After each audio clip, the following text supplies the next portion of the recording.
Hello and welcome to My Mom's Basement, presented by Barstool Sports, and a very special episode 444 Fantastic Four review edition of My Mom's Basement. What a fantastic coincidence we had on our hands here. Did not plan it like this. I realized it like earlier in the month, like there's a chance episode 444 could be the Fantastic Four review. And we said like, oh, we got to like put some old interviews on the podcast feed, like make sure it works out like that. And then a bunch of interviews just fell in my lap. CM Punk and Rhea Ripley. I interviewed a couple bands, and it just so happened that this is the actual episode 444 on the podcast feed. It's crazy, Clem, that it worked out that way, but I'm happy to be here. Stephen Strange. He knew what was happening. He saw it coming in the Mystics. We were money. Turns out this podcast was meant to be here because 444, that cannot be a coincidence. I will admit right off the bat, maybe we're a little shook. Maybe we're starting this podcast a little dazed and confused. News just broke that the HULKSTER died. Rest in peace, Hulk Hogan. I know, obviously, he didn't have a great final 10 years in the public eye. Didn't have the best reputation. You just said before we went live, the first thing you thought of was The Dark Knight. Check that off the bingo card as well. Bingo. 2 minutes in. Yeah, he either you die the hero or live long enough to see yourself become the villain. And that was the truth in wrestling. That was the truth in life, it seemed. And that was my guy, Hulk.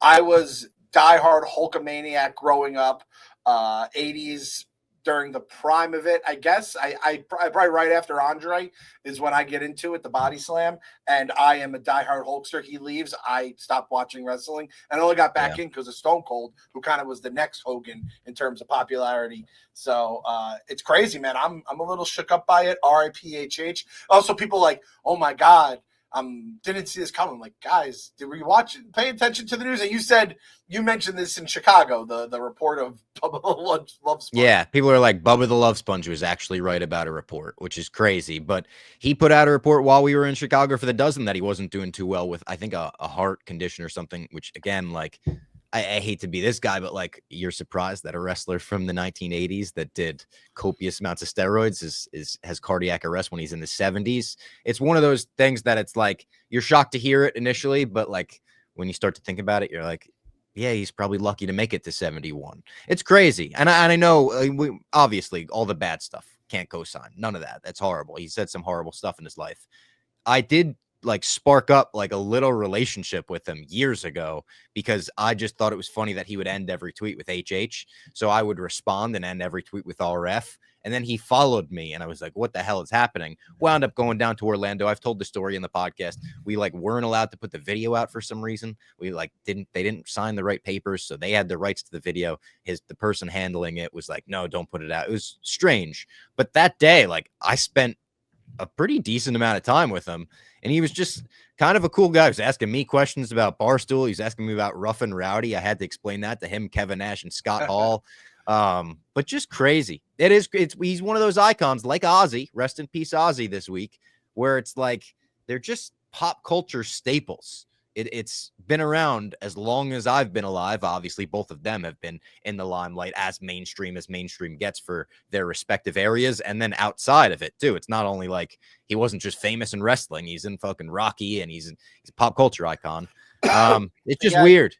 They both had crazy second stories to their career, too, because the Osbournes, I mean, I remember that was fucking huge. And we watched it. It was like, I don't know if it was appointment television, but when it was on, you were captivated and just watching the dynamics and how sweet they were behind the scenes and OZZY taking on technology and getting his ass kicked. Sharon. That's like one of the most quoted like things ever.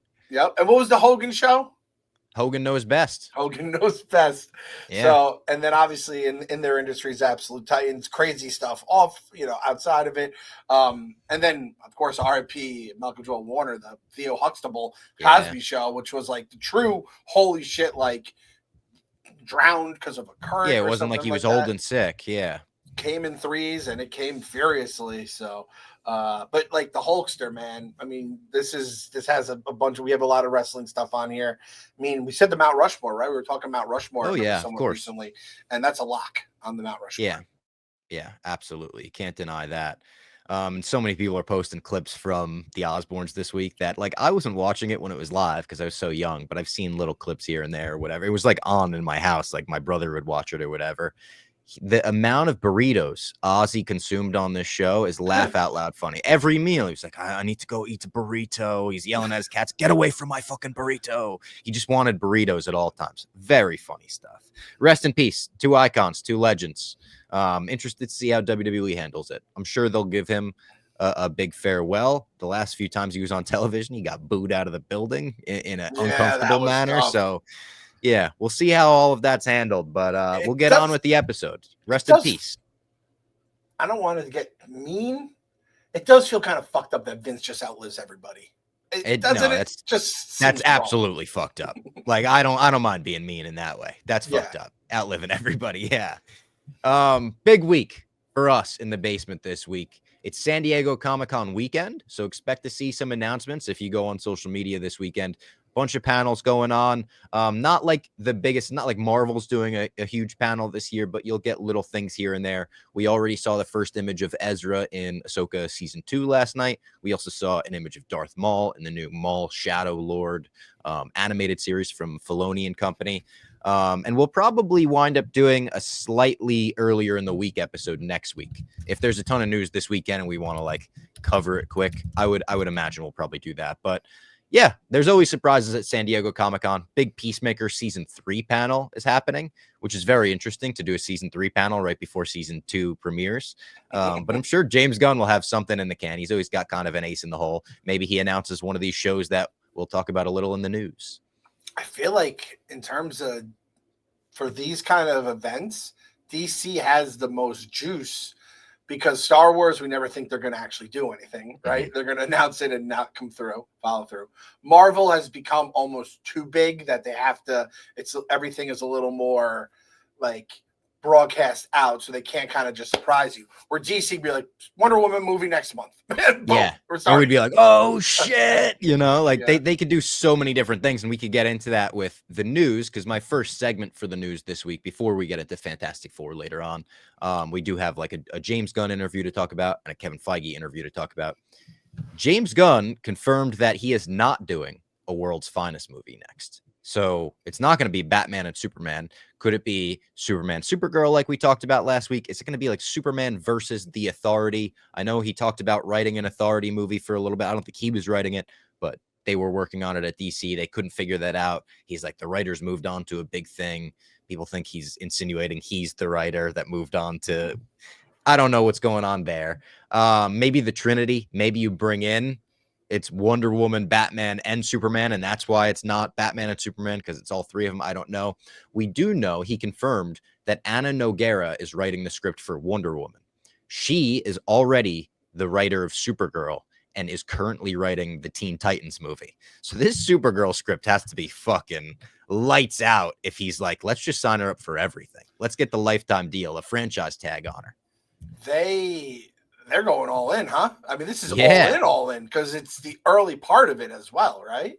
And Supergirl, Teen Titans, Wonder Woman, we're talking like massive parts of the DC universe there. It's not like you're giving her like Booster Gold. They confirmed that's happening as well, or at least Scoopers confirmed that's happening. Like they got the guy who did Our Flag Means Death, I think, is doing the pilot. We'll see about that. Everyone thought Kumail was going to play Booster Gold as well. Apparently that's not happening. They confirmed, like, again, Scoopers confirmed, or Deadline maybe, that he won't be playing him. But yeah, and DC filed a trademark for Mr. Terrific.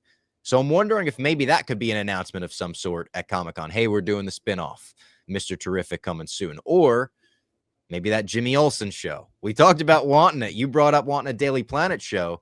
And now the word is that it seems like it's going to happen, focused around Jimmy Olsen. And it'll be like an in-universe crime anthology show of some sort, where Jimmy Olsen is introducing us to DC supervillains, one of which is rumored to be Gorilla Grodd, who we talked about, famously went back in time to try to kill Barack Obama in the CW universe. Everything about that sounds a little wild and out there and like you're taking a big swing, but I'm here for all of it. Like Jimmy Olsen giving us this weird crime anthology show where you could test out DC supervillains and all that. I think that's great. I think it lines up with what we talked about, where James Gunn didn't want his idea that he loved to be stolen, where we said you could pretty much do that at the MCU, and you could crank that out on Disney Plus. So I don't know. I'm excited for all of it.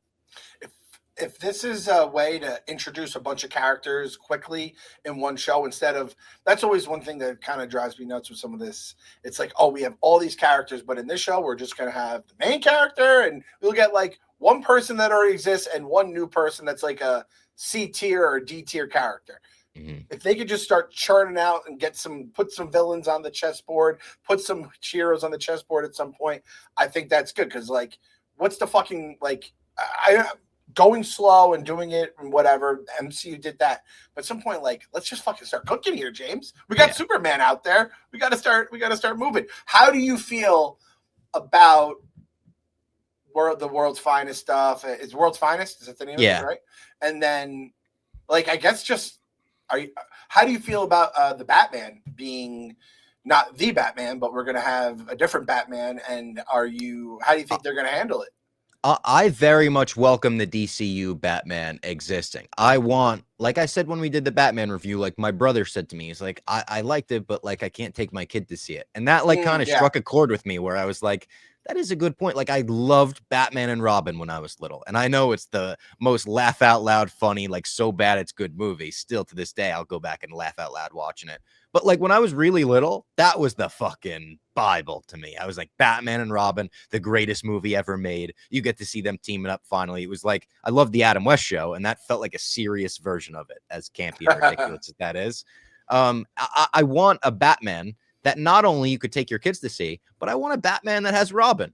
Like, I love Robin. I love all the Robins. And Jason Todd, I could take or leave. Damian Wayne, though, they're saying is going to be the Robin in this universe. I think that's an interesting angle to take. Batman's son with Talia al Ghul. It's something that I feel like a lot of people probably don't even realize exists in the comics. But if you're doing Damian Wayne, in my mind, that means Nightwing probably exists and Dick Grayson's out there solving crime. I think that means Jason Todd exists. I think that means Tim Drake exists. I don't think you're doing away with those Robins. And I love all of those Robins. So to put it out there that like the Bat family exists in the DCU, and it could be way different. Bring in Poison Ivy, bring in Mr. Freeze, bring in the fantastical Clayface type villains. I think that could be a perfect like little dichotomy with the Batman, which is so grounded in reality, and you have to almost imagine like all of this could be real. So I think it's going to be great. Like, people are saying having two Batmans will be confusing at the same time. Maybe a little bit. I think the more confusing thing will be like having a bunch of Jokers at the same time. You almost can't do the Joker in the DCU because we just got him with Joaquin. They're probably doing him with the Reeves verse because they had him in the Batman with Barry Keoghan. And some other, the guy that wrote, I think his name is something Craigers, Zach Craigers, maybe the guy that wrote Barbarian, just came out and was like, the best script I ever wrote is a Joker and Harley Quinn movie, and I want to pitch it to James Gunn. Like, all right, we got a Joker and Harley Quinn movie like 6 months ago, maybe 8 months ago, something like that. And it was the worst movie I've ever seen in my entire life. And I'm not saying you can't do it. Of course, I love both characters. You could make it work, but like, give us a couple years. Yeah, it sucks that the Joker kind of got beaten into the ground. A little overexposed, Yeah, that's a bummer. But I do think we had Joker and Harley Quinn in Suicide Squad too. Like, we had him in the last DCEU, whatever. I do think the two Batmans are going to be weird, but it has to be done. Like you said, if you can't take your kids to fucking Batman, then what are we doing here? And the way James Gunn's universe is going to be, it's going to be inclusive, and he's such a big character. I didn't realize that there was a sign to like Gotham 1 mile away. I know. I missed that during the Superman. I missed it, and then I saw it online. So when I went back the second time, I was like looking out for it, and I still missed it. Still missed it. So yeah, it was like one of those. When you said Damian Wayne, I thought you meant Damon Wayans was signed up to be Robin. I'm like, that's an interesting decision. I think that was like, weirdly, I think that was like talked about at some point. Really? Yeah, I wouldn't be shocked if that was. Yeah. Now, so do you think in Reeves's Batman, do you think we'll get a Robin at some point? Because like, I would almost hope not in that direction. To like call it, like, I love Robin and I've been begging for a cinematic Robin forever. But if you're doing it in the DCU, I think you got to make them as different as you possibly can. Like, I want the DCU Batman to be dark blue cowl, gray suit, like, you know, completely different. Have Batgirl in it too. Maybe you could fucking bring back the girl that played Batgirl in their own movie that they just put on a shelf somewhere or destroyed with a hammer. Like redemption for her. I don't know. They did redemption for Eddie Gathegi for Mr. Terrific, you know? Yeah, that's true. I wonder if like they could make, I guess they could do a Robin that in that universe that is like more gritty and whatever, you know? Like you could, yeah. People thought it was going to be the one kid from the beginning that he like saves, because the kid wearing the skull face paint that runs away, he had a red hood, and people were like, "Is that the Red Hood?" Oh God. the gumshoes, the detectives are already hard at work, huh? And by the way, speaking of Batman, I feel like this is big basement news. Trent went and watched the Michael Keaton Batman movies for the first time in his life this week. How about that? What do we think? Did he like it as much as Marvel's The Avengers? He really liked him. So he texted me really randomly. I was like, what the hell? Why is Trent watching Batman 89? And he just sent me classic image of Jack Nicholson with the friggin' massive gun, right? He said, I'm somehow watching the Michael Keaton Batman for the first time, and this moment was all time. Joker with an absolute hand cannon. And I said, how good is that art gallery scene? He said, so good. He just met his demise. RIP. Spoilers for the 1989 Batmobile. Hot take from Trent here. He said, not my favorite Batmobile, I will say. The aircraft is dope, though. I feel like the 89 Batmobile, maybe because of nostalgia, is always up there. It's probably my second after the Adam West one. I don't know. I think I have it my number one, but Jack. I think most people probably would. Yeah, that's interesting. The Dark Knight one is so unique, but it does feel like it's a little extra. It's like a little more comic book in my. And that one, the movies make the Batmobile for me. Yes, the Batmobile on its own. When I first saw it before Batman Begins, I was so anti. Like as a little kid, I remember my brother showing it to me when I was like 6 years old, and I was like, "Not the Batmobile. Nope, it's a tank." That's a fair point. Which point. Practically makes sense in the movies. You're like, all right, I understand why now. Like Wayne Enterprises, it fits in with the Lucius Fox tech. But then the next day, Trent texted me, Danny DeVito is all caps disgusting in this movie. And I was like, oh yeah. And then I sent Michelle Pfeiffer in that movie though with the Fuller. Yeah, big time. That's one that, believe it or not, has aged even better for me, because when I'm a kid, I'm just like, oh, that's Catwoman. Then they're like, Michelle Pfeiffer, good Lord. And then he said, unfortunately, I think she'd treat me like the Penguin. She just said, I wouldn't touch you to scratch you. And that was so mean. He said, and then this is a hot take from Trent, but I think I agree with the hot take. He said, Penguin is a much better villain in these movies than the Joker IMO. And I told him, I was like, people would probably be shocked to hear you say you liked Danny DeVito's Penguin more than Jack Nicholson's Joker, just because he's so iconic and that movie is so iconic. But personally, I'm a Returns guy myself. And like, I just think the whole movie is more interesting. He's more villainous and he has like a real like plot, the mayor scheme, the fact that he has Catwoman to play off and Max Schreck and all of that stuff. Like, I think is fascinating. I could understand that. I am now thinking in my head, how amazing would it be? And if this has already happened in like any of the cartoons or anything else, if like somehow in James Gunn's DCU, we get the actual Christmas Carol in real life, Batmobile lost its wheel and Joker got away. Like if we could see that entire song play out on the big screen, that, I mean, not at the big screen. I'll give him like an HBO special presentation Christmas episode if we could get that entire secret, but you just have it play out on its own, but then when you sing the song Jingle Bells Batman Smells Robin Laid an Egg, that would be, I could see it in like a Creature Commandos even. Yes, something like something like that, a Peacemaker-ish kind of. Because they did it in the animated series on the Christmas episode, which made perfect sense. So if you have something like that, you could repeat history, and the Joker is always taking over TV broadcasts and whatnot. Like you could do something like that on Christmas, have it play out. Like I would like to see that.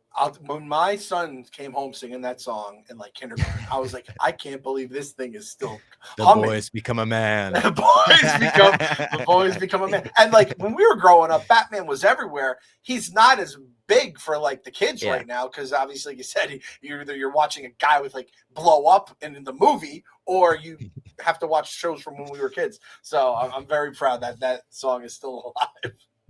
And then Kevin Feige did an interview, or maybe a couple interviews. There were just tons of quotes that were coming out from him where he said a bunch. He said, one, Miles Morales can't be in the MCU yet. He said they were told to stay away until the Beyond the Spider-Verse or Into the Spider-Verse trilogy is wrapped up. I guess Sony wants him just focused on that for now. Maybe to not confuse audiences, even though I don't think people would be super confused with a live action one and a cartoon one.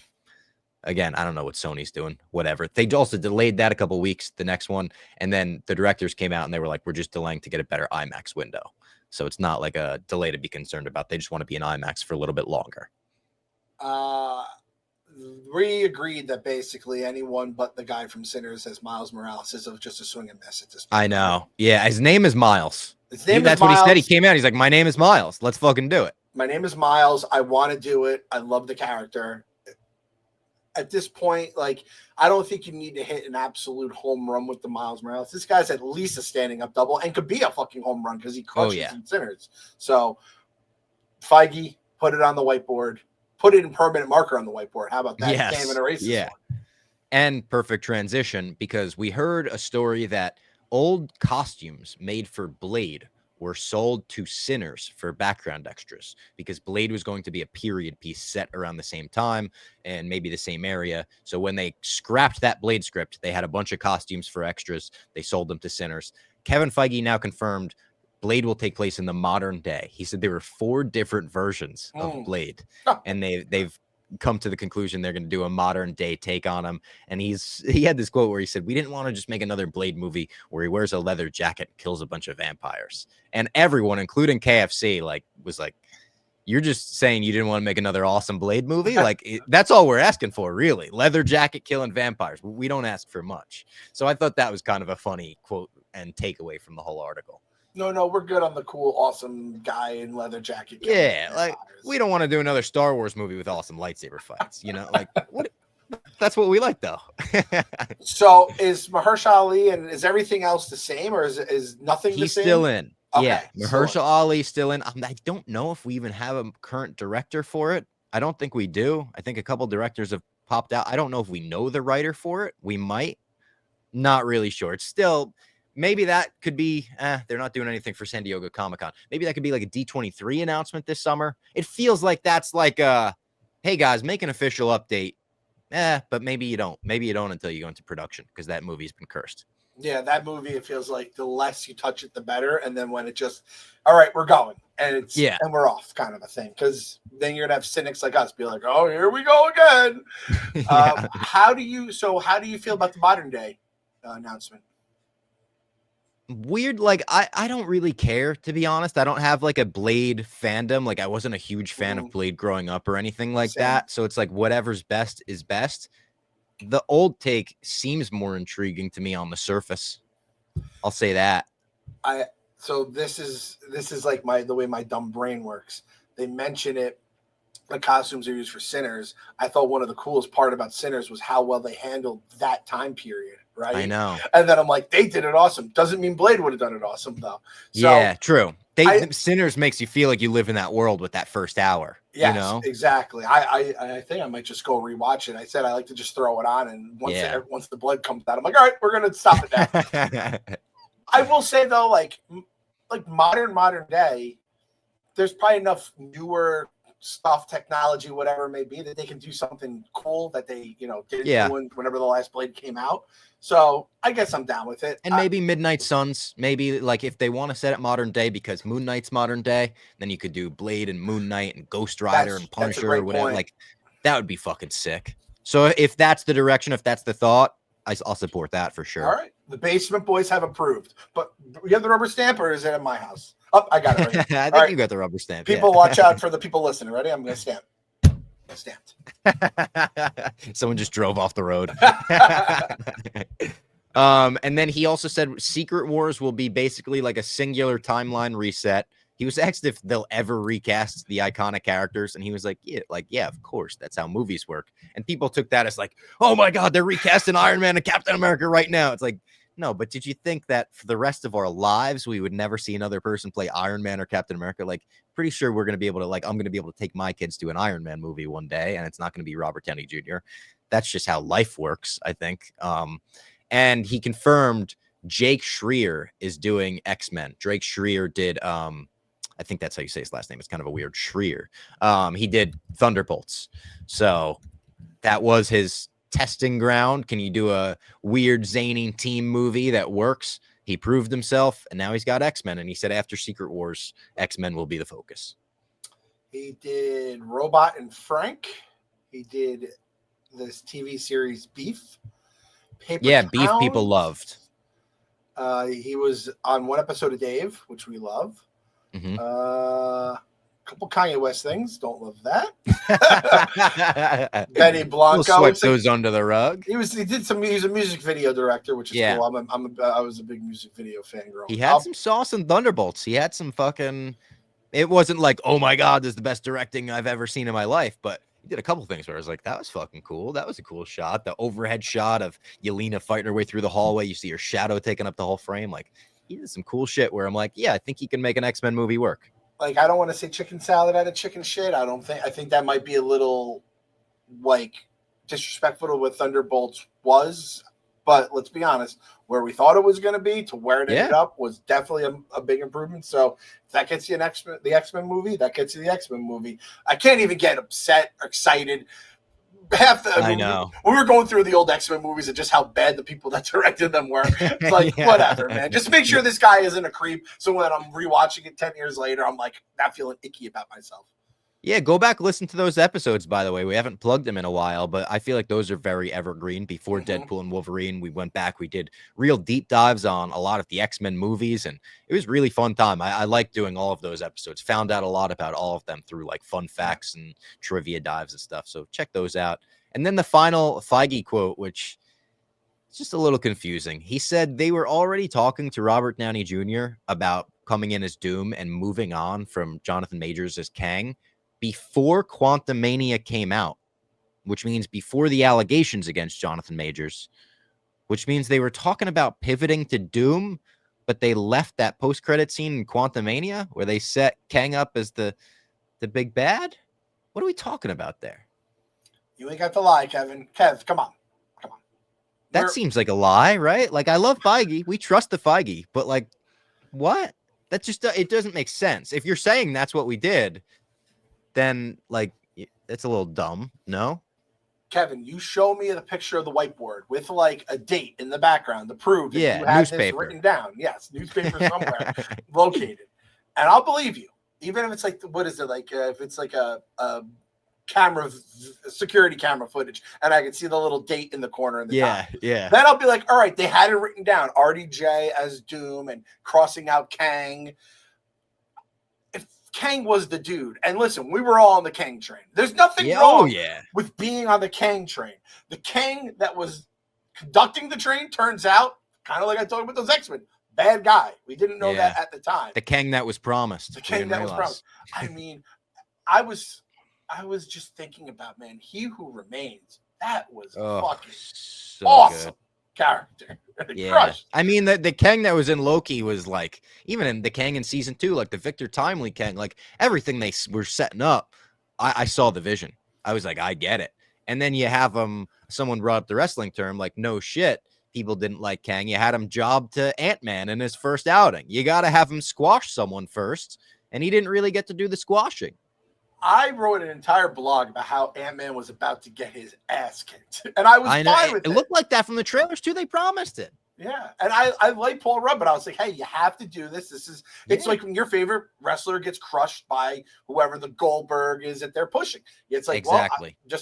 You just had to go. You were just a part of the story, is what it is. And the fact that they lost to Ant-Man, and I know the whole thing, but literal ants. They lost to Linden and literal ants. It's just a bad look. It's bad optics. When you look at the scoreboard, it's like, all right, they were giant ants. They were this, that. But it's just like, if we're talking wins, losses, it's a loss to what? Armbar? No, ants. Ants. Yes, they can like carry a million times their own weight, and they were super advanced. Ants. I understand if you saw that and was like, oh yeah, no, let's just go RDJ. To say he did it beforehand. Now listen, if you say RDJ is Doom and him and Kang have their, because it seems like Doom and Kang do have their rivalry. Secret Wars, totally, yes, perfectly fine with it.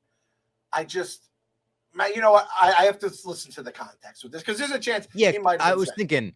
He said we were talking to RDJ about this before Quantumania, whatever. Maybe the talk was, hey, if we shit the bed here, if they hate this, then we'll hit the panic button. We'll hit the doom button. That's the doom button. And then you're going to get more money than you can even imagine what to do with here because of it. And Jonathan Majors, even though he stopped that fight from happening or whatever, one of the greatest videos that was of all one of the time. craziest things ever. Hey, school children, you shouldn't be fighting and you shouldn't be doing drugs. Do your vitamins, you know. This is Jonathan Majors. Yeah. All right. Before we get into our Fantastic Four review, let's tell everyone about Game Time. We absolutely love Game Time, especially in the summer, because there's nothing like getting to a baseball game, especially last minute, making a last minute decision. Hell, let's go out to the ballpark today and have ourselves a good day. Luckily for us, we always use Game Time. They're the official ticketing partner of Barstool Sports. Game Time makes getting tickets faster and easier. Prices on the app actually go down the closer it gets to showtime. We were looking yesterday during Spin and Backfist. You can get tickets up to like an hour into a game. We were looking at the Mets game yesterday, and it was about an hour into the game. They were $4. You could stroll on in, $4. You still have yourself, half the game, at least more than half the game. We talked last week about Anthony Volpe bobblehead night this Friday at Yankee Stadium. $65 gets you in the building for an absolutely great night out at the ballpark. You could put those savings back in your pocket, spend them at that ballpark for a hot dog, a new hat, some good old-fashioned Cracker Jacks. What are you waiting for? Get those tickets now. Take the guesswork out of buying tickets with Game Time. Download the Game Time app, create an account, and use code MMB for My Mom's Basement for $20 off your first purchase. Again, terms apply. Create an account, redeem the code MMB. You'll get $20 off. Download the Game Time app today. What time is it? Game time. All right. 4. Fantastic Four time. The Fantastic Four. Michael Giacchino. Oh my God, that theme. He must have known he was cooking with fire with fucking gas when he wrote that one. Big movie for Marvel. Big potential. Big this better hit territory where it's the final thing we're going to see before the next two Avengers movies. You're bringing in the Fantastic Four. It's the fourth live action Fantastic Four movie. I don't know if any of them even got above like 30% on Rotten Tomatoes before this one. Luckily, fourth time's the charm. This one has got like 85, 87. It's in that range right now. And I think they did exactly what they needed to do with this movie. I was very, very happy leaving the theater after the Fantastic Four first steps. Some would even say I loved it. I like using that L word. I would say I love using that L word. I left that theater saying, okay, it's a shame that this came out right after Superman and had to follow like such an amazing superhero movie, in my opinion, where I'm like, my first thought was almost, I didn't like it as much as that. And I don't mean to like put it down like that. Maybe they should have spread this out a little bit and put this out in the fall or something, so I didn't have that thought right away. But I liked it a lot. I liked it more than Captain America Brave New World, of course. And I liked it more than Thunderbolts, which was the steady progression I wanted out of Marvel throughout the year. When we saw Captain America Brave New World, said aggressively mid, said I hope Thunderbolts is a little bit better than this, and I hope Fantastic Four is a little bit better than that. And I think I got that. I have some critiques. I have a lot of stuff I loved, a lot of highlights. But for the most part, I'm really happy. Clem, what were your initial thoughts? Yep, I'm right there with you. The Superman thing does almost feel it hurts because you immediately just go to it. No matter, you could have one above the other, but that's how my brain was as well. It's like, did I like this more than Superman? And what was my ball scale review compared to that and Superman and blah, blah, blah. But it's also, and I think you're 100% right. Captain America to Thunderbolts to Fantastic Four is the progression we wanted. However, in my mind, at some point, Captain America was supposed to be like a bigger movie. Thunderbolts, I kind of had no hope for, and it obviously exceeded the expectations. This one, because it's Fantastic Four and the cast it had, I was so confused. Like, am I supposed to just be hoping for we're on the right path? Or am I supposed to be like, holy shit, we got another MCU banger here where you're going rewatchable every single fucking week if you want? And I don't think it's there. But I think it was exactly what it needed to do. It got the characters on the chessboard. It was a fun movie that you sat through for 2 hours. It brought in Silver Surfer and Galactus as well. Set the stage for whatever's going to happen with them in Secret Wars and everything moving forward, even Doomsday. And I was happy. We laughed a little. You had some action. You had some like drama. You're like, holy shit, is this going to happen? And all in all, I went away happy. I'm going to go back to the Bob Fox plane analogy because I have to. We said we're like cruising now. Seatbelt sign has been turned off on the MCU. We're feeling good. Everything is going good. And as someone that is, started to go, I'm always usually JetBlue for life. But if I fly to, say, Chicago to get from my local airport, I can't. I have to fly like Delta or American. And you start learning some of the stuff I have on JetBlue I don't have on other airlines. And this is what the Fantastic Four is like. The seatbelt sign is off. That was Thunderbolts. It's when the snack tray comes around and you're getting good. Like, I got good snacks. Like, this was a brand snack. Yeah. Like, the Munchie Mix they used to have on JetBlue, the Munchie Mix or the Blue Chips. That was great. I was on an American flight where they just gave me it said had the American Airlines logo and it said pretzels and on the bag. I'm like, this is bullshit right here. Those pretzels aren't going to be good. No, they're old as shit. Those things have probably been around since fucking Hulk Hogan was wrestling in WWF. Not WWE, WWF. So it's like, I just feel like I got a good brand name snack here, and I'm happy. The drinks are pretty much good no matter where you are on the airline, but we got like a legit snack, and they give you the basket where they're like, hey, take 2 if you want. That's fine. Yeah. And if you want to get one fruit snack and one, granola bar, whatever, do what you want to do. And that's what the Fantastic Four. It gave me what I wanted. No more, which is perfectly fine, but no less. That's how I felt. For me, I would say we'll do our fast food review at the end, of course, the signature. If we were to do a ball scale review before we get into spoilers, I would have this at, ironically, a 4 for me. Because I want to say Thunderbolts was like a 3.5, where I was like, I really liked Thunderbolts. I left that being like, that's a fucking Marvel movie that, I wanted. It felt like a Marvel movie again. I left this one being like, again, I liked it more than Thunderbolts, not as much as Superman, which I would put 4.5 around. But if I'm looking at my Marvel groupings on my phone, the movies I have at 4 would be like a Captain America, a Guardians 2 or 3. Guardians 2 and 3 I might bump those higher. But like a Black Panther, Deadpool and Wolverine, Far From Home. I would say I enjoyed Spider-Man. I enjoyed Fantastic Four about as much as I enjoyed like a Far From Home with Mysterio, or even close to a Deadpool and Wolverine, I would say, for me. And a lot of that had to do with, we can get into a little bit of spoilers here. So if you want to tune out now, good time to tune out. A lot of that for me had to do with the aesthetic of the movie. Like, I think setting it where they set it, Earth 282 or Earth 828. Shout out Jack Kirby. That was a nice thing at the end there with the fucking his birthday. That was awesome. That was such a massive, massive part of my enjoyment in the movie that I felt like I could have spent an hour in the first act just watching them hang out.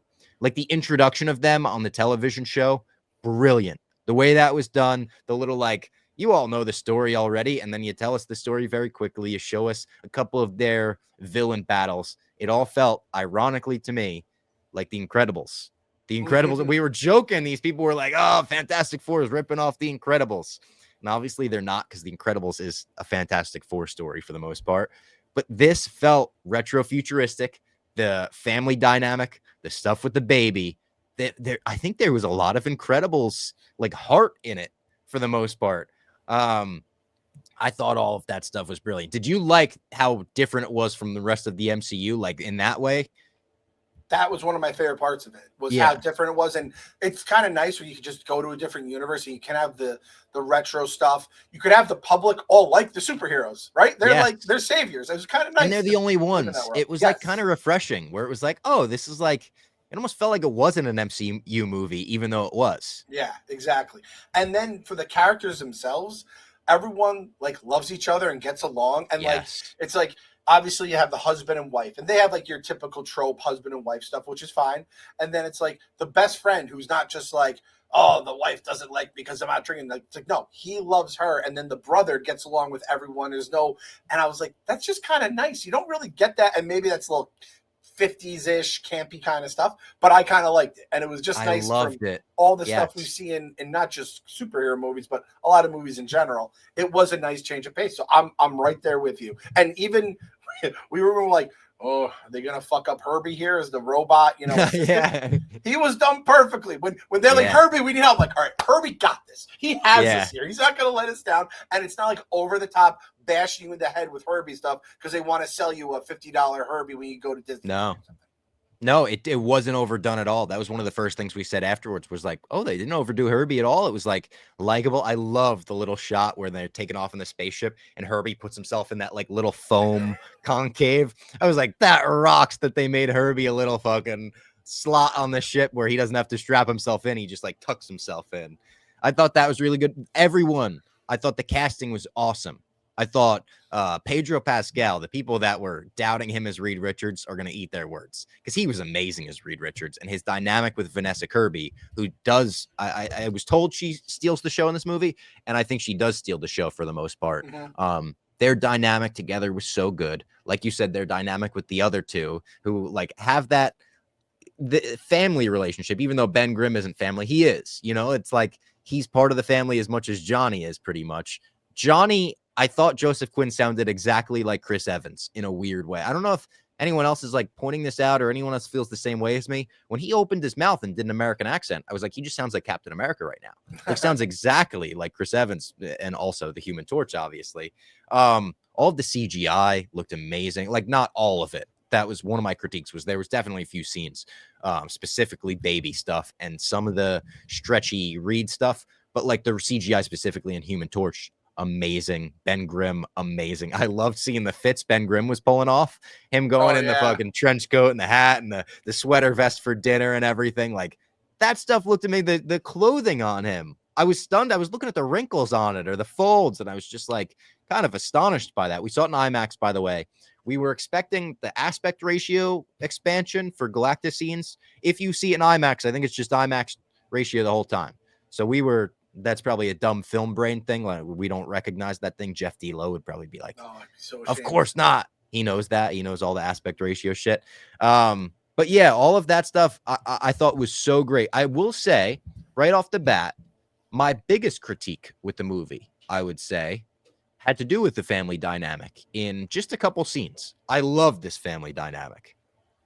I didn't buy them not taking Johnny seriously when he came down and was like, hey, Shalabal spoke to me. When she comes down to Earth, awesome scene in Times Square and warns Earth, like, you're about to, I'm the herald of Galactus. You're about to be conquered. You're about to be eaten.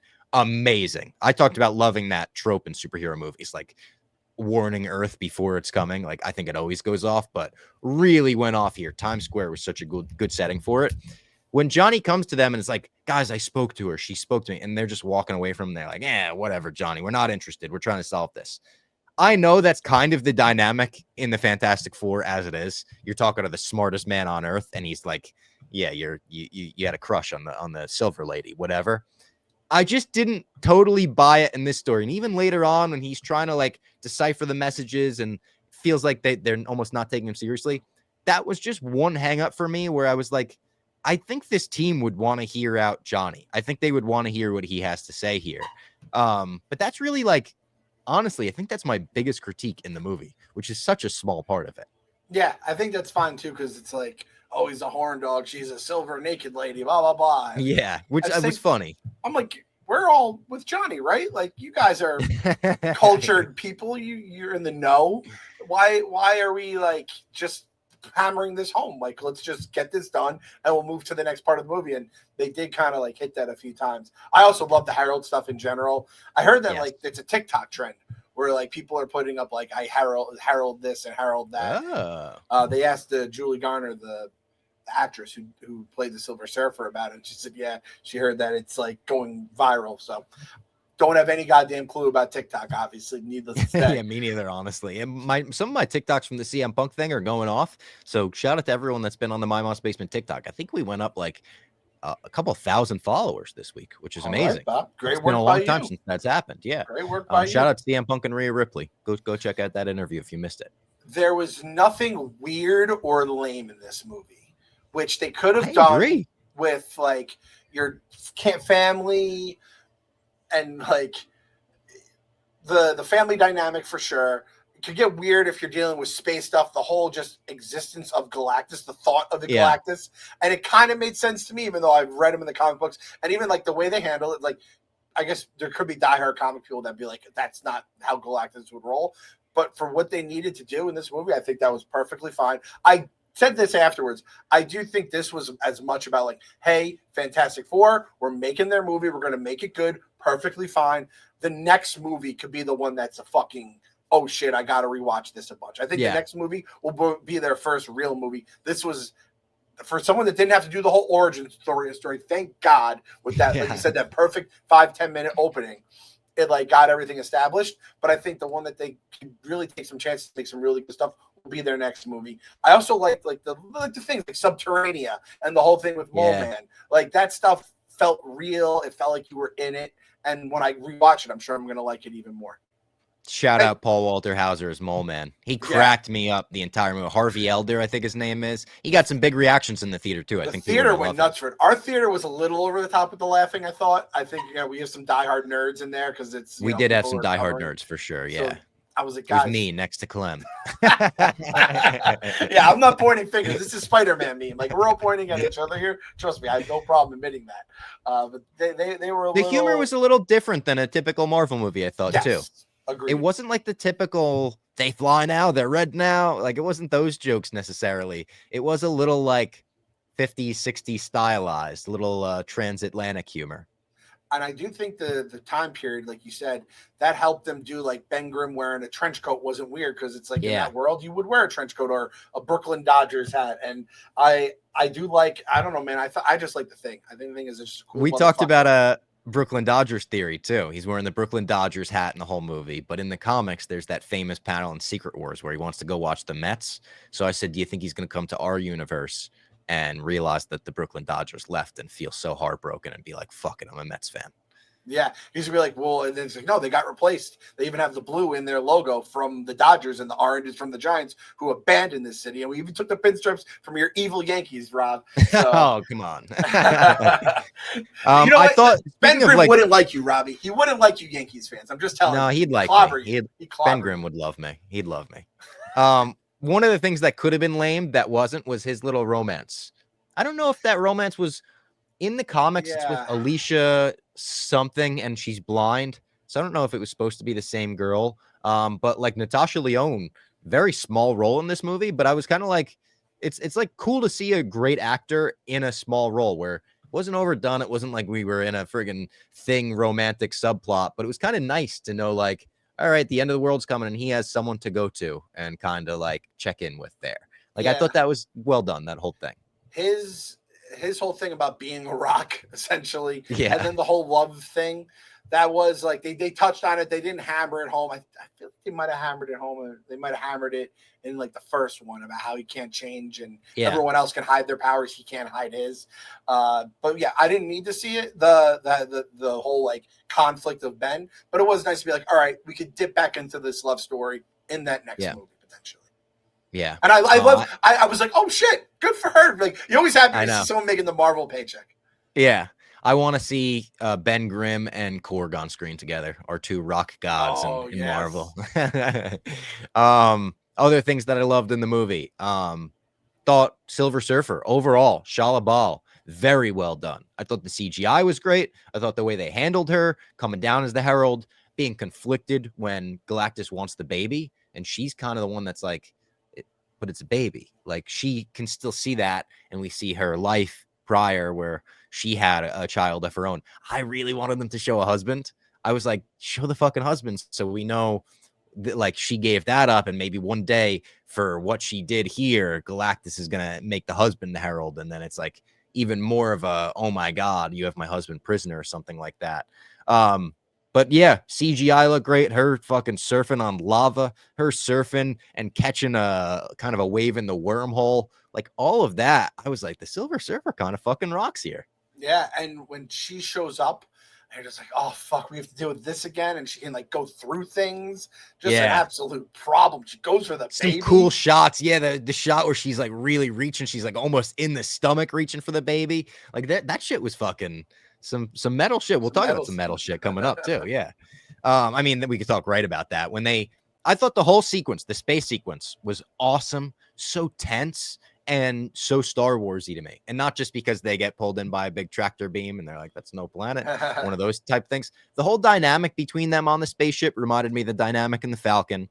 And then the asteroid field was kind of empire-y. And then when they get off and step onto, like, I guess it's Galactus's ship, that felt like the scene where they get off the Falcon and they're wearing the fucking masks in Empire and it's all dusty and then, you know, the smoke is coming up everywhere. And Galactus says in that scene, he requests the baby, which is immediately like, oh, fuck. Sue starts going into labor. And then we got a couple things happen. We got to escape. Silver Surfer's coming. We got to get her, have given birth or whatever. But Galactus tells them, like, I will eat your planet slowly and your baby will watch, or some shit like that. It was like a line like that. We just turned to each other. We're like, oh my God. Oh, there it is. Look at that. You got the rock show behind you. Got to watch on YouTube for that one. But that was so metal. And that line itself, I was like, yeah, that's pretty much all I wanted out of Galactus. Like, that's all I've been asking for is a line that fucking cool. And we got more later. Dare I say, am I being greedy by saying I would have liked maybe one more Galactus world conquering scene? Like, the one we got was cool where they pull up on the planet and we see, like, the way it's, like, being sucked in, but also the CGI in that, the way it was handled, very cool. I would have liked one more scene, maybe like the flashback in, or flash forward, however you want to say it, in Multiverse of Madness, where we see, like, this Avengers team, you know, the Illuminati, they killed Thanos, blah, blah, blah. It was like just a quick flash. I wanted to see him standing over a world or something. Something like that. And I could have even gone for a little slop with it too, where they're going and it's like Xandar or a planet we know of, a planet we know, universe, in this multiverse, in this whatever you want to call it. I could have been down for one more Galactus thing, like you said, even if it was just quick, just to be like, oh no, this is very, very bad. What's coming our way? His eyes were cool though, the way they handled that with like his eyes lighting up and then his eyes becoming like kind of real eyes and then going back to the light up. All of that was fucking cool. His throne, almost Snoke-like in Force Awakens when we thought Snoke might have been like a giant. Like the way he was sitting on it, tucked back like that, the way his ship looked, everything about that I loved. I loved the sequence where she does like deliver Franklin in the ship and she has to make the ship invisible. I thought it was like a smart escape. They have to loop around a fucking the orbit of the planet or the sun, whatever, the star, all of that. I said to you, I feel like I had to take a deep breath after the baby was born. I was like actually holding my breath, like, oh my God, why am I acting like I'm on that fucking spaceship delivering the baby? And shout out to the thing. I did think in my head, I'm like, the person delivering your baby, the first person to touch your baby is just made of rocks. It's going to be all scratched up. He's going to hand the baby to Reed. He's going to be like, all right, he's bleeding now. That was Franklin's first vision, is just a rock human holding him. Yeah. Like, what the fuck is going on? That's a fair. But I was like, we need gravity for this woman. Get this woman gravity. And that was cool too. He like pushes her down by putting his feet on the ceiling and stretching them. Yep. Dude, I thought that was all well done. They're going around the dark side of the planet or the moon or whatever. There was a lot of like, are we going to make us out alive? And you really didn't know. And you're thinking what's going to happen if they don't get out of the wormhole, the Silver Surfer stuff. And then even that, you said the Star Wars stuff, the technology is like retro 50s and 60s. Mm-hmm. So it's just like little pins on a board they're looking at. And it's kind of like flips. Star Wars stuff. Yeah. Where it's like they just have like crooked letters and stuff like that aren't real. And it kind of was the same thing. Even like Herbie helping when he like pushes the thing forward, it's almost like Chewie, get over here, or like 3PO, you got to help us fix this. Like there was something about it that it just felt like Matt Shackman was like, hey, we're not going to rip off Star Wars here, but like let's try to make it as fun as Star Wars was. Let's try to give it that like, yeah, we're doing intense, you know, life or death shit here, but at the same time, like it's a kids movie. It's a goofy, like we could still make some jokes and keep it light. You know who's gonna like that? Who? Our boy Corn Sweat, Mr. Star Wars himself. Oh yeah, true. And Corn Sweat, the quote's still coming out from him. People are like, oh my God, he's basically king nerd. And shout out to the basement boys and girls who tweeted him this week, trying to get him to come on My Mom's Basement. That was nice. I think we could do it if we fucking pester him enough in a nice, polite way. You know, and we just talk Star Wars, nothing else. Yeah, we don't even acknowledge that he's Superman. Yeah, it's like, bro, we're not trying to get any fucking crazy quotes out of you. We're not trying to get headlines. Let's just talk wars, you know? And you know what? I think we could even get Trent on for that one. The Star Warrior Yeah. himself. I think then it would Yeah. get really weird. Come on, I let's wonder get it what done. Trent will think of this fucking movie, Mr. Yeah, we need more Marvel movies. Oh, yeah. Another Right? L dealt to old Yeah. Trenty boy, huh? Another L, yeah. Oh, I forgot. I meant to give him like a nice, I had like I'm going to get him with one of these comments, and I forgot what it was now. I was going to hit him over the head with it if Fantastic Four was good. Damn it. Maybe my favorite scene in the movie, to be completely honest with you, the press conference when they come back. And they come back and Sue's holding Franklin and the world is like, oh my God, like we have a new baby. And when they're just like kind of shook and they're not ready to give a press conference, they don't have a statement prepared. And they're like, how did you defeat Galactus? And I wish they didn't put this out beforehand because like this was such a good scene that I wish wasn't in the trailer. And he's like, yeah, you know, we didn't this time around. Like we're still working on that pretty much. And he says like it was like too big a price that he asked for. And they're like, what was it? And he asked for our son. And that was like, that line hit. And it was like, oh, fuck. And then you could sense the reporters in the planet. This was almost a more well done to compare it to Superman. This was more well done in terms of the public turning on the superhero. It was more like, well, we've already been warned. We already know, like, you're our heroes. You save us from everything. And you're telling us you can't save us from this because he just wants your son. Like, it's one for the rest of us. And you're not going to get, like, that felt like a real, like, oh, fuck. They're going to turn on the Fantastic Four and Sue backing up with Franklin. And it was like, you felt the weight of that. And then even when Sue goes down and talks to all of them, that could have been cheesy. That could have been real, like, eye roll. Yeah. Oh, my God. Yeah, you coming out with the baby. And but she gives such a good performance. I got chills when she was coming in, where she was like, because we're family. And like, we're not going to, you know, we will not give up our son for all of you, but we will not give up all of you for our son. When she like flips it like that, like I'm bumped up talking about it right now. That scene rocked. Vanessa Kirby rocked. That was a great scene. And the whole, like, against like the 50s ish of it all, where in like the current world, people would have like ran up and tried to like take the baby, right? Had guns, like, yeah. In this world, they're just like, oh man, they didn't trade in the kid, and like they also didn't lie, and we're like, oh no, like yeah, Galactus said he's going to eat us no matter what. No, they told the truth, and I'm like, why are you telling the truth? But that's probably just what you did back then, you know? Like, yeah, I like that side of it, and the speech, like you said, they could have. There's a lot of times in this movie, including that speech, where they could have made it too like corny or whatever. And they avoided it, and they made it a good moment out of it. They bumped you up. Just thinking they bumped me up, yeah. Speaking of things that bumped me up, let's talk about Ready or Not. That's right. The wait is finally over. Ready or Not, newest hottest video game. They were playing on Moo Can't Sleep this week. Is finally out now, available on consoles. Become an elite squad commander and feel the weight of the badge. This immersive cult classic is now on its way to more players than ever before. Coming this summer, already out now for PlayStation 5 and Xbox Series X. Get ready for 18 high-stakes missions, solo or up to 5 players on co-op. That's what they were doing on Mook Can't Sleep. It was a good squad. It was Mook. I think it was Maresh, Rudy, Ken Jack, and maybe White Sox Dave, I want to say. You clear rooms, you protect civilians, you make split-second calls, and join the tactical shooter community. Honestly, if you have 4 players on co-op, you could call yourself the Fantastic Four right there and I like that. Save as many people as you can with countless ways to set your loadouts and gear. No mission is the same. And with full crossplay, your team can suit up no matter what system you're on. So maybe one person can be stealth, and that person is Sue Storm. One person could be friggin' Pyromaniac, and that's Johnny Storm himself. Maybe one person can be all loaded up on the heavy machinery, and that's the Thing. And then one person could be the brains of the mission, and that's Reed. That's the fun way to make Ready or Not loop in with Fantastic Four. What do you think about that? Available now on PlayStation, Xbox, and PC. Ready or Not is the must-play tactical shooter this summer. Shout out Ready or Not for sponsoring the show.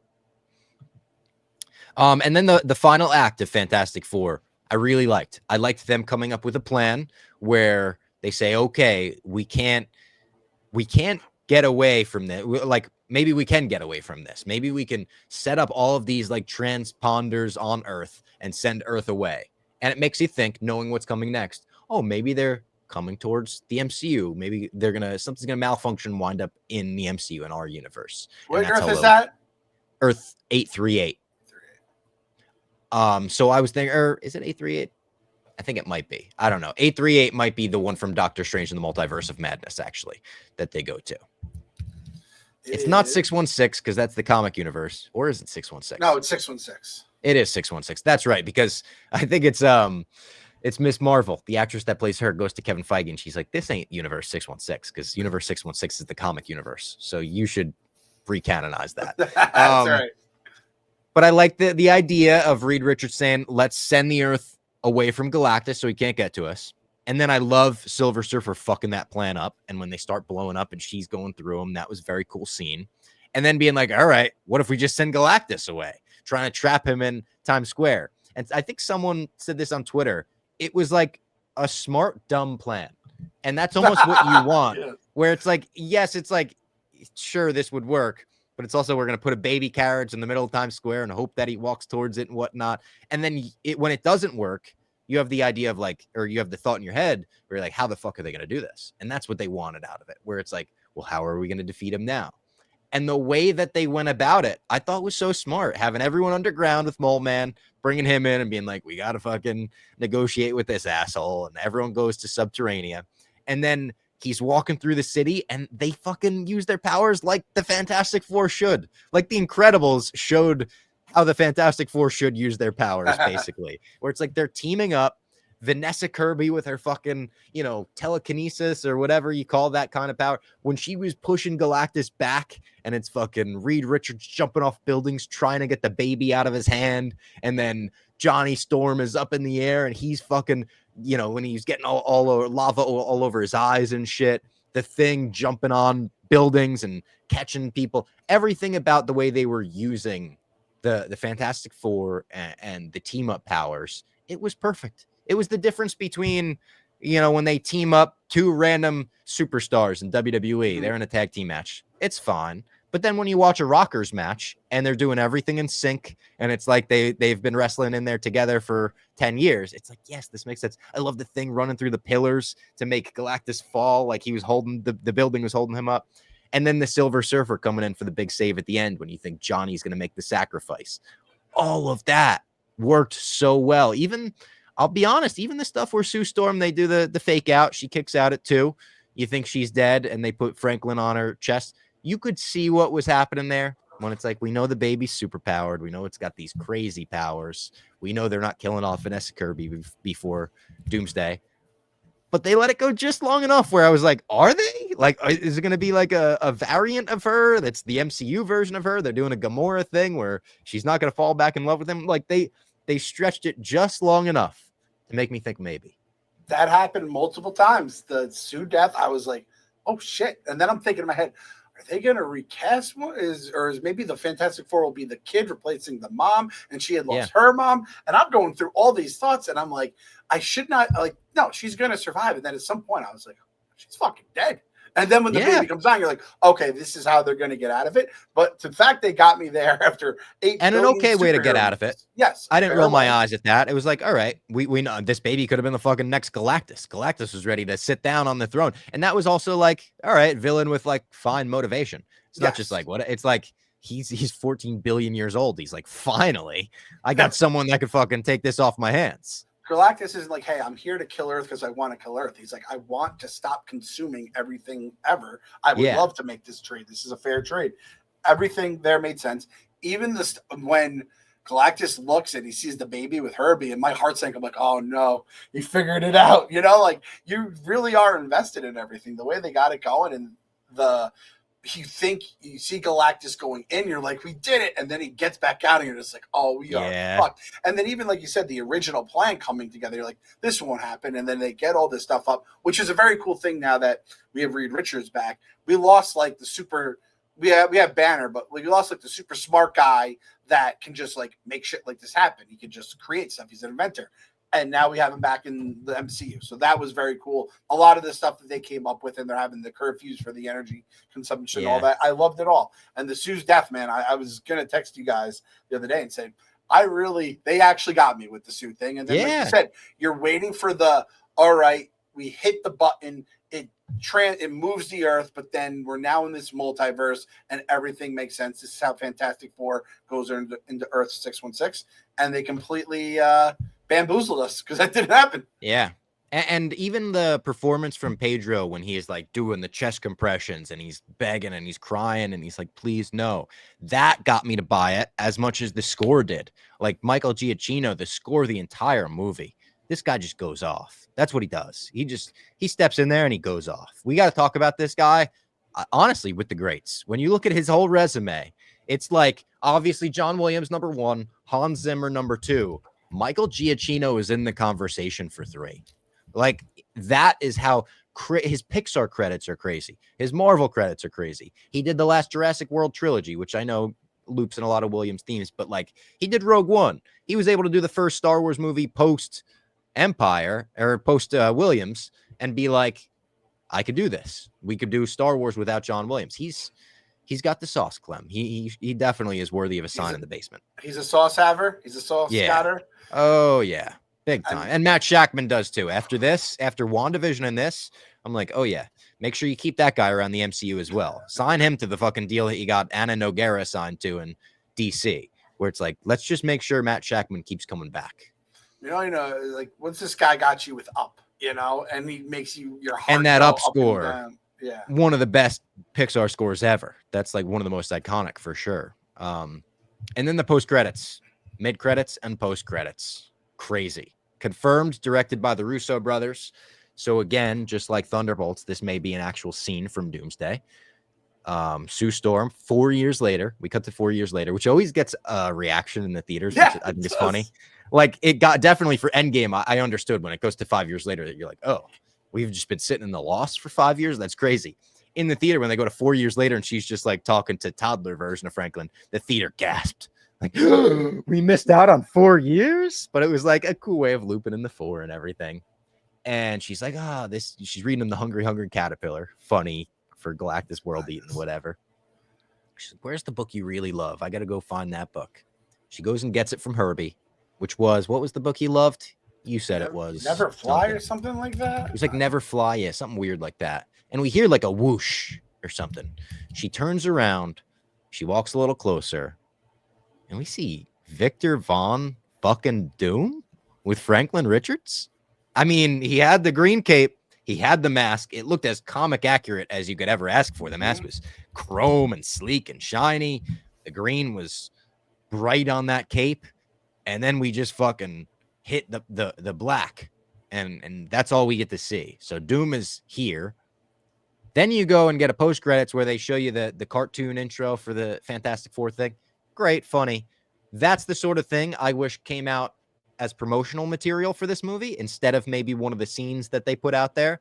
And I would have just left it at the mid-credit scene. I feel like that was a much bigger impact of leaving the theater and the last thing you see is Dr. Doom than like the funny Fantastic Four thing that makes it feel good. So I'm with you on that. I am at the point now where I think if you could end like the last credit, post-credit scene, like so mid-credit, post-credit, we do that. Mid-credit could be the fun cartoon, which kind of goes with all the other stuff you're getting on the screen, all the Fantastic Four. And then you have the oh fuck moment. It's like when Thanos grabs the gauntlet, I'll do it myself, right? I think that could have been it. Which again, by the end, because people are asking, like, hey, how are the post-credits? I said there's one good one and there's one okay one. The cartoon one's fun, but it's not like, doesn't mean anything in the grand scheme of things, where the other one's like, oh shit. So the fact, and it's also like, maybe it's a retention thing. Maybe, I mean, I can't imagine Marvel's thinking, no, people aren't going to stay all the way till the end. But it's like the mid-credits one, you have to wait 90 seconds for. The post-credits one, you have to wait 9 minutes for, something like that, where it's like, you're almost like, all right, let's get on with this. Like give us to, and then when it's like a joke one, it's always like, oh, all right. Like the best joke one ever is the Captain America at the end of, I think it's Homecoming, when he comes in and he's just like, so you want to talk about, it's like the infomercial or whatever. That comedic one is fucking great. The Deadpool Ferris Bueller one is even great. I think it was in the first Deadpool where he's just like, oh, you're still here? Like, what are you doing here?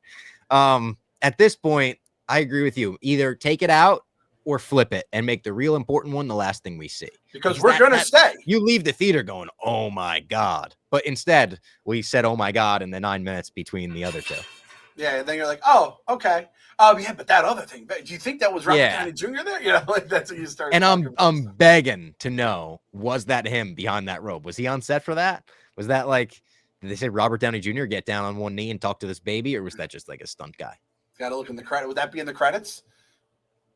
Probably not. Probably not.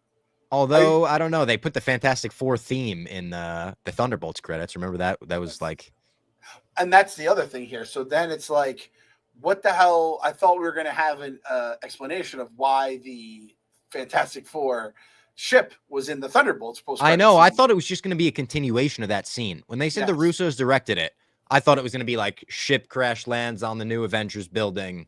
We get to see them meet. But I guess that might be too much to give away. I don't know. Especially if these are actual scenes in the movie. Yeah, I thought something in the movie was going to lead to that happening, and then we would then all come together. So yeah, I don't understand how that all works, but again, maybe we get that beforehand and before Doomsday, or maybe it's just one of those things that doesn't tie together at all. That just feels weird, though. I hope not. Yeah, we'll call up Waldron. Make sure he's on that. I did notice one little Easter egg that I think was an Easter egg. There was a comic shop in the background. I think it was comics or candy, and it said Timely. I think it said Timely Comics. It was like Victor Timely. Is that a little shout out, little reference? Yeah. I don't know. It was either comics or candy for sure. Did Marvel was somewhat Timely back in the day. It was called Timely or something like that. I think it was. We learned that during the. So maybe it was just a shout out to Timely stuff. The original, Marvel name, probably more than Victor Timely, which is also a shout out to the original Marvel name or whatever. And they're not going to be shouting out Jonathan Majors, even though we saved those kids from fighting. And then the fast food review. Said to Clem, curious if we get the same fast food review for this one. I don't know. I'll let you lead it off. I don't think we are, because I didn't know if you were going to have this. So this is what I'm thinking for the fast food review. This movie, it was good. It wasn't great. It wasn't the greatest. Let's see, my go-to, Taco Bell, for example. Chalupa, we get ourselves a Dorito Locos taco, get ourselves whatever to drink, maybe something on the side. Baja Blast. Yes, exactly. But you know what? It's left me full, left me satisfied. There were a few different options here. It's fun. It's funny. It has heart. It has drama for sure. And it's kind of like I got 4 little things here. And it's kind of like the little $5 value meal at McDonald's right now. So I do the chicken one. So it's a McChicken, 4-piece nugget, small fry, and a drink, a small drink. And you know what? It's absolutely perfect. It's not great. I'm not being like, oh man, I just had the greatest meal at McDonald's. But it got me exactly what I needed to do. And there it is, the $5 McNugget meal. I'm going with the Wendy's 4 for $4. Yes, look at us, bro. Almost the same fucking thing as you here. It's a junior cheeseburger, a 4-piece nugget, small fries, and a small drink. And my thinking beyond just going 4 for $4 for Fantastic Four was that I've got 4 different things here. And I love them all. And you know me, I eat like a bird, as Dave says. I don't eat a lot. It takes a little to fill me up.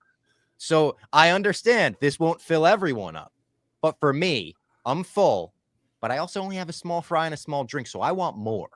I leave the Wendy's 4 for $4 saying that was delicious and I'm full. But I want a little bit more. And that's how I left Fantastic Four. I want to see them again. I can't believe even when we were different, we were the same. The Basement Boys are locked in. And listen, as someone who, does a lot of food reviews on this here channel in Barstool Sports, I'm going to tip the cap and I will yield to you and I will then go.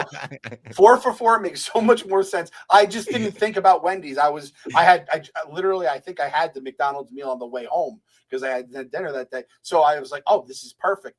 4 for $4. It makes more sense. There's more variety because you're getting a burger. I do the McChicken and the McDonald's one, even though they have the burger one. I think you're perfectly said. Still a little hungry for more. The boys are on the same wavelength. We said the same thing. That's with the Happy Meal, and here we are with the little value meals. We got that Pedro Pascal Vanessa Kirby chemistry over here. That was the My Mom's Basement Fantastic Four review on the podcast feed, episode 444. I hope everyone enjoyed this. I hope everyone enjoyed Fantastic Four as much as we did. Hope everyone's very excited for Avengers, Doomsday, and Secret Wars, because it's a good time to be a nerd right now. It feels like we can almost take a deep breath now.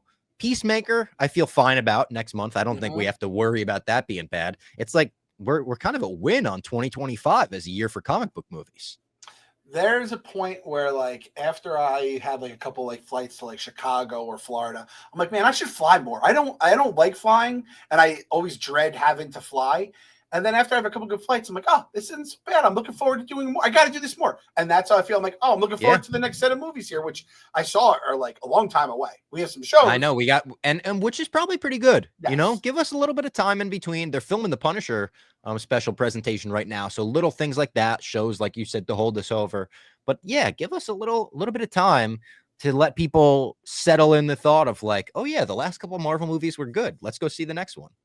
I mean, thank God I didn't tweet out like, oh, people want more Marvel. Thank God I didn't have a snarky tweet about that. Because I'd have some egg on my face right now. Yeah, that would be like truly like it'd be like buying high and selling low. Yes. Idiot. You're gonna have to do that. Yeah. Simple Can't imagine anyone doing that. Do trend. We have a hashtag for this week? Ooh. Fantastic.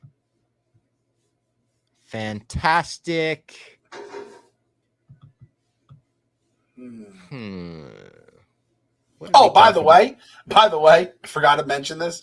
Franklin is on the top of the sus list. That fucking kid. We got an hour and 15 minutes into the podcast, and Clem goes, by the way, fuck the baby. Yeah. It was my first note I wrote when I got home, and I missed it because I went down after we started. That motherfucker. And I'm sure, I think he's a hero in it, but something's happening. Yeah. Well, hero, but maybe some Kang blood or something. Like that's the thing. Yeah. Nathaniel, I believe, is like part of Frank. So the whole tree, obviously, the family tree. Yeah. The baby sus. The baby sus. How about this for a hashtag? Because we talked about Gorilla Grodd before, and we're going to be the only podcast to have this hashtag. Hashtag Fantastic Grodd. Fantastic Grodd. There we go. I like that. There we go. Thanks to everyone for listening. Hope you enjoyed Fantastic Four. We will talk to you next week to break down San Diego Comic-Con.